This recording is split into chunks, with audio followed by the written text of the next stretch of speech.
Some of my best and favorite hip stretches. First, if you have a foam roller, use this and just lie, I need to change the camera, lie down on it with it on your lower back,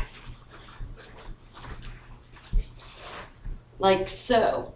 And you can stay here or turn the bottom of the feet towards each other, or the knees out and away, or even just laying here with toes out, legs extended, or even toes in. So just staying there, or feel free to roll a little bit. You want to stay at least 1 minute per pose in it. Another one is cross the leg, bring one arm through, the other arm around.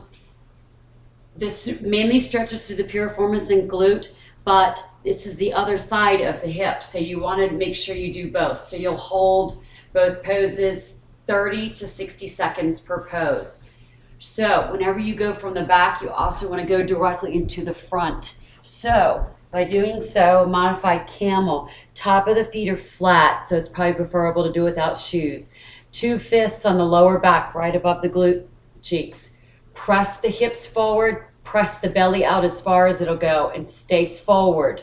So you want to hold this 30 seconds to at least a minute. All right, another one.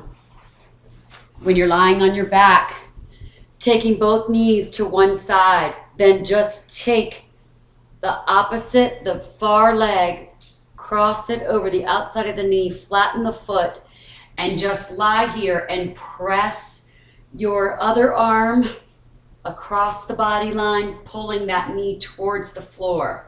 So pulling from the hip. So you want to think of your hip bone as pressing down, out, and away as your arm is pulling the outside of the knee towards the opposite wall.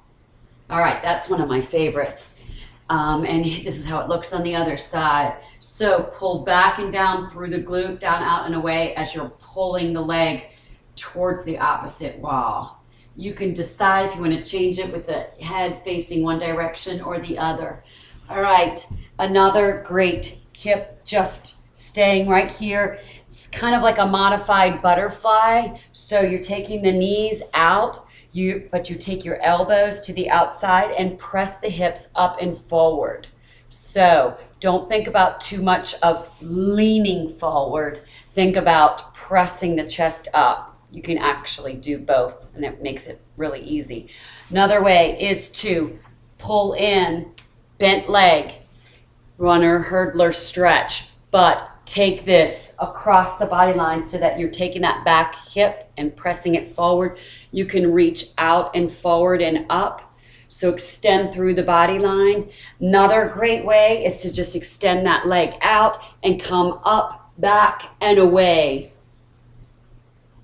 And that really lengthens through that whole hip flexor and through the hips. Let's do one more. And basically that's going to be making the number 4, crossing that leg, knee out, both hands driving towards the toe. And that back of your tricep is pressing that knee out, down, and away. Those are my favorite hip openers and stretches. There are lots more, so if those aren't for you, I can certainly come up with some other ones. Good luck.